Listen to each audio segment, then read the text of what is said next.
Hello friends, எல்லாருமே எப்படி இருக்கீங்க? இன்னைக்கு வீடியோல நம்ம பார்க்க போறது நீங்க விரும்பக்கூடிய நபரை 24 மணி நேரத்துல வசியம் செய்யக்கூடிய ரொம்ப பவர்ஃபுல்லான ஒரு வசி முறை பற்றி நம்ம பார்க்க போறோம். ரொம்ப பவர்ஃபுல் பட் ரொம்ப ஈஸி மெத்தடை நான் உங்களுக்கு கொடுக்குறேன். அதுக்கு முன்னாடி ரொம்ப முக்கியமான ஒரு விஷயம் சொல்றேன். தயவு செஞ்சு இதை கேளுங்க. பிகாஸ் நிறைய பேர் நம்ம டேஸ்ல என்கிட்ட வந்து பாத்தீங்கன்னா சார் நான் வந்து வசியம் பண்ணலான்னு இருக்கிறேன், அவங்க என்ன டோட்டலா விட்டு போயிட்டாங்க, இதுக்காக நான் நிறைய இடத்துல பணம் கொடுத்தும் கூட ஏமாந்துருக்கிறேன், அதே போல் நான் திருப்பி பண்ணலான்னு இருக்கேன், யாராவது உங்களுக்கு தெரிஞ்சவங்க சொல்லுங்கள், இந்த மாதிரி எங்கிட்ட வந்து பார்த்தீங்கன்னா நிறைய பேர் நிறைய சஜஷன் கேட்டுட்டு இருக்கிறாங்க.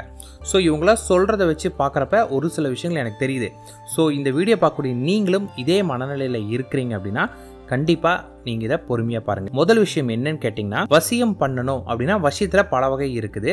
ஒன்று இந்த ஈர்ப்பு விதி ஓரியன்ட் வசியம், செகண்ட் வந்து பார்த்தீங்கன்னா மந்திரத்தினால பண்ணக்கூடிய விஷயம். ஈர்ப்பு விதி ஓரியன்டான விஷயம் நம்ம சேனலில் நம்மளே நிறைய கொடுத்துருக்கோம். மந்திரத்தை மட்டுமே ஃபோக்கஸ் பண்ணி பண்ணக்கூடிய விஷயமும் இருக்குது. அவங்க வந்து மந்திரத்தை ஓரியன்ட் விஷயத்துக்கு தான் போகிறாங்களே, ஏன்னா அது ரொம்ப பவர்ஃபுல், நான் இல்லைன்னு சொல்லவே இல்லை, அந்த விஷயத்துக்கு போகிறாங்க. அதில் எது உண்மை எது பொய் அப்படின்னு நீங்கள் தெரிஞ்சுக்கிறதுக்காக சில விஷயங்கள்லாம் உங்களுக்கு சொல்கிறேன். முதல் விஷயம் என்னன்னா, வசிய மருந்து கொடுக்குறாங்க அப்படின்னு சொல்கிறாங்க இல்லையா, வசிய மருந்து உண்மையா பொய்யான்னு கேட்டிங்கன்னா உண்மை. வசிய மருந்து உண்மைதான், ஸோ அது பொய் கிடையாது. ஆனால் நீங்கள் வசிய மருந்து எப்படி வேலை செய்யும் அப்படின்னு கேட்டிங்கன்னா, ஒரு மனுஷனுக்கு நம்ம வந்து ட்ரிங்க்ஸ் கொடுக்கும்போது எப்படி அவர் தான் நிலை மறந்து நம்ம சொல்கிறத கேட்பார் இல்லைங்களா. ஒரு சில பேர் ஆடுவாங்க, ஒரு சில பேர் சொல்கிறத கேட்டு அமைதியாக இருப்பாங்க. அந்த மாதிரி இவங்க மருந்து கொடுக்கும்போது அவங்க சொல் பேச்சு கேட்குற அளவுக்கு இவங்க மாறுவாங்க.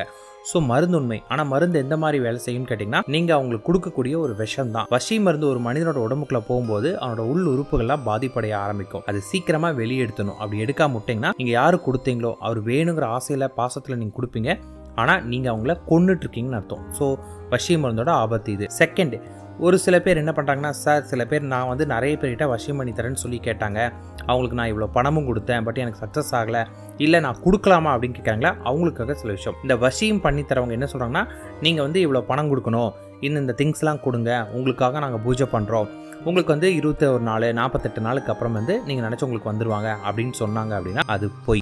ஏன் அது பொய் அப்படின்னு சொல்கிறேன் அப்படின்னு கேட்டிங்கன்னா, உங்களுக்காக அடுத்தவங்க பண்ணவே முடியாது, இதுதான் உண்மை. முதல் விஷயம் நல்லா புரிஞ்சுக்கோங்க, உங்களுக்காக அடுத்தவங்க பண்ண முடியாது. அப்படி உங்களுக்காக அவங்க பண்ண முடியும் அப்படின்னா அவங்க யாரை வேணாலும் வசியம் பண்ணியிருந்திருக்கலாம், மிகப்பெரிய செலிபிரிட்டியாக கூட அவங்க பண்ணியிருக்கலாம். அதுவும் எப்படி, வெறும் ஃபோட்டோ மட்டும் கொடுங்க நாங்கள் பண்ணுறோம் அப்படின்னு சொல்கிறாங்க இல்லையா, இதெல்லாம் 100% பொய். வெறும் ஃபோட்டோ வச்சு ஒருத்தங்களை வந்து பார்த்திங்கன்னா மந்திரத்தின் மூலமாக யாருனே தெரியாத ஒருத்தங்களை பண்ண முடியும் அப்படின்னா அது போய். இப்போ நீங்கள் பண்ண முடியும், ஏன்னா உங்களுக்கும் அவங்களுக்கும் கான்டாக்ட் இருக்கும், நீங்கள் பண்ணிங்கன்னா ஒர்க் அவுட் ஆகும். ஆனால் நீங்களுமே வெறும் ஃபோட்டோ வைத்தெல்லாம் பண்ணவே முடியாது. அது கூட அவங்களோட திங்ஸ் ஏதாவது டிஎன்ஏ ஓரியன்ட் திங்ஸ் இருந்தால் மட்டும்தான் நீங்கள் பண்ண முடியும். ஸோ யாராவது உங்ககிட்ட வந்து பார்த்தீங்கன்னா, எங்களுக்கு இந்த மாதிரி வந்து பார்த்தீங்கன்னா சார் இவ்வளோ பணம் கேட்குறாங்க, நான் அந்த பணத்தை கொடுத்துட்டா எங்களுக்கு 21 நாள் 48 நாளில் சக்ஸஸ் கொண்டு வரோம்னாங்க, அவங்க வந்து எங்கள் டேட்டா பார்த்து ஃபோட்டோ மட்டும் போதும்னு சொல்லி கேட்டாங்க அப்படின்னாங்கன்னா அது போய். இதுவே வந்து திங்ஸை கேட்டிருந்தாலும், நீங்கள் திங்ஸை கொடுக்குறேன்னு சொல்லியிருந்தாலுமே உங்களுக்காக அவங்க பண்ணி கொடுக்குறேன்னு சொன்னாலும் அது பொய் தான். ஏன்னா நமக்காகலாம் அடுத்தவங்க பண்ணவே முடியாது. எப்படி லா ஆஃப் அட்ராக்ஷன், என் ஃப்ரெண்டுக்கு உடம்பு சரியில்லை, நான் பண்ணால் எனக்கு ஒர்க் அவுட் ஆகுமா, என் ஃப்ரெண்டுக்கு வேலை தேவைப்படுது, அவனும்பலாக நான் பண்ணால் அவனுக்கு வேலை கிடைக்குமா நம்ம கேட்டால் இல்லை அப்படி பண்ண முடியாதுன்னு நம்ம சொல்கிறோமோ, அதே போல் தான் உங்களுக்கு ஒன்று தேவைன்னா நீங்கள் தான் பண்ணணும். அடுத்தவங்களாம் உங்களுக்கு பண்ணி கொடுத்தாலாம் ஒர்க் அவுட் ஆகவே ஆகாது. ஸோ அது வந்து பார்த்திங்கன்னா பொய். நான் சொன்னது புரிஞ்சுக்கோங்க. திரும்பியும் யாரும் வந்து பார்த்திங்கன்னா பணத்தை கொடுத்து ஏமாறாதீங்க. ஏன்னா நிறைய பேர் வந்து பார்த்திங்கன்னா லட்சக்கணக்கில் பணத்தை கொடுத்து ஏமாந்துட்டு இருக்காங்க. அதனால தான் திரும்பவும் சொல்கிறேன். சரி, இன்றைக்கி நம்ம வீடியோவில் வந்து பார்த்திங்கன்னா ஒரு வசிய முறையை பற்றி நம்ம பார்க்க போகிறோம். இந்த வசியம் வந்து பார்த்திங்கன்னா இது வந்து நம்மளோட ஈர்ப்பு விதி சேர்ந்த ஒரு வசிய முறை தான். இந்த வசியம் பண்ணுறதுக்கு முன்னாடி ஒரு விஷயம் தெளிவாய்க்கோங்க. நீங்கள் யாருக்கு பண்ணுறீங்களோ அந்த பர்சனை வந்து பார்த்தீங்கன்னா நீங்கள் ஏதாவது ஒரு வகையில் ஹர்ட் பண்ணி உங்கள் மேலே கோபமாகி வெறுத்து உங்களை விட்டு போயிருக்காங்க அப்படின்னா முதல்ல அவங்க ஏன் அப்படி போனாங்க அப்படின்னு பார்த்து அந்த தவறுகளை சரி பண்ணுங்க. பிகாஸ் ஒரு பர்சன் வந்து பார்த்தீங்கன்னா உங்களை ரொம்ப பிடிச்சி உங்க கூட பழகியிருக்காங்க, இப்போ அவங்க உங்களை விட்டு போகிறாங்க, நீ சரியில்லை, உங்களோட வாழவே முடியாது, அந்த மாதிரி உங்களை திட்டி கோவப்பட்டு போகிறாங்கன்னா நீங்கள் ஏதோ தப்பு பண்ணுறீங்கன்னு அர்த்தம். அவங்களுக்கு எதிர்பார்த்தது உங்ககிட்ட கிடைக்கலன்னு அர்த்தம்.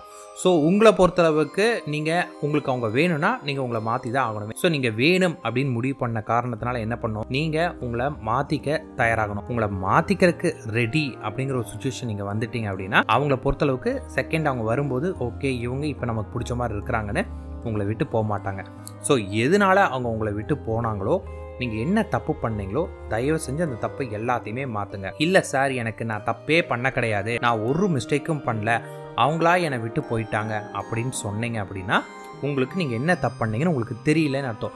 நிறைய பேர் வந்து இப்படி தான் சொல்லுவாங்க, இல்லை அவங்க அம்மா சொல்லிட்டாங்க, அவங்க அப்பா சொல்லிட்டாங்க, அவங்க அண்ணன் சொல்லிட்டாங்க, தம்பி சொல்லிருக்காங்க, அவங்க அண்ணன் பேச்சை கேட்டு என்ன வேண்டான்னு சொல்லிட்டாரு, அவங்க தம்பி பேச்சை கேட்டு என்ன வேண்டான்னு சொல்லிட்டாரு. இப்படிதான் நிறைய பேர் நினைக்கிறாங்க. ஆனா உண்மை என்னன்னு கேட்டீங்கன்னா, உங்களை ஒருத்தவங்க உண்மையா லவ் பண்ணாங்கன்னா உங்களுக்காக எதிர்த்து நிப்பாங்களே. அவ்வளவு சீக்கிரம் அண்ணா சொன்னாங்க, தம்பி சொன்னாங்க, அம்மா சொன்னாங்க உங்களை விட்டு போகவே மாட்டாங்க. அப்படி போனாங்க அப்படின்னா ஒன்னு அவங்க உங்களை உண்மையா லவ் பண்ணலன்னு அர்த்தம், இல்லாட்டி உங்ககிட்ட வாழ்றதை விட பெஸ்ட் லைஃப் அவங்களுக்கு வேற ஒன்று கிடைக்கும் அப்படின்னு அவங்க நம்புறாங்கன்னு அர்த்தம். அந்த நம்பிக்கை கிடைக்குதுன்னா நீங்க தப்பு பண்ணிட்டு இருக்கீங்கன்னு அர்த்தம்.